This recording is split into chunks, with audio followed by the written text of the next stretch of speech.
বাড়িয়ে শুরু করি। আমার আজকের কবিতাটির নাম সোনার তরী। লিখেছেন বিশ্বকবি রবীন্দ্রনাথ ঠাকুর।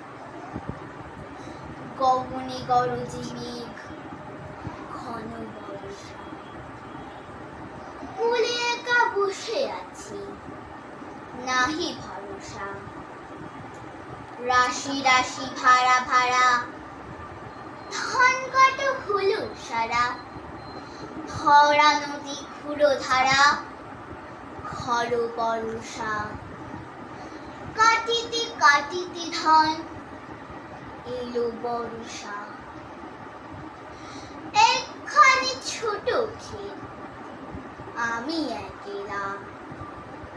চারিদিকে বাঁকা জল, করিছে খেলা। বড় বাড়ি দেখি আঁকা, তরু ছায়া মসি মাখা। গ্রামখানি মেঘে ঢাকা, প্রভাত বেলা। এ বাড়িতে ছোট ক্ষেত, আমি একেলা। গান গেয়ে তরিবে কে আসে পারে, দেখে যেন মনে হয় চিনি উহারে। ভরা পালে চলে যায়, কোনো দিকে নাহি যায়। ঢেউখানি নিরুপায়, ভাঙে দুধারে। দেখে যেন মনে হয় চিনি উহারে। ওগো, তুমি কোথা যাও? কোন বিদেশে? বারেক ভিড়াও তলি কুলেতে এসে।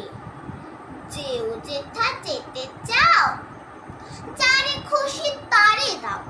শুধু তুমি নিয়ে যাও ক্ষণিক হেসে। আমার সোনার ধান কুলেতে এসে।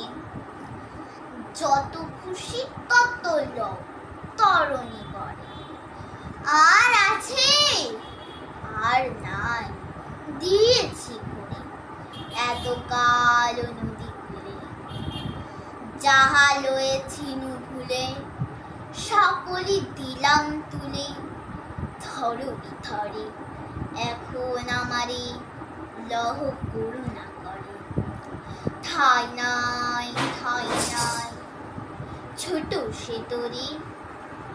আমারই সোনার ধানে দিয়েছে বলি। শ্রাবণ গগন ঘিরে, ঘন মেঘ ঘুরে ফিরে। শূন্য নদীর তীরে রহিন তরী। যাহা ছিল নিয়ে গেল সোনার তরী। বন্ধুরা, আমার কবিতাটি আপনাদের কেমন লেগেছে? যদি ভালো লাগে অবশ্যই আমার পেজটিকে ফলো দিয়ে পাশে থাকতে ভুলবেন না।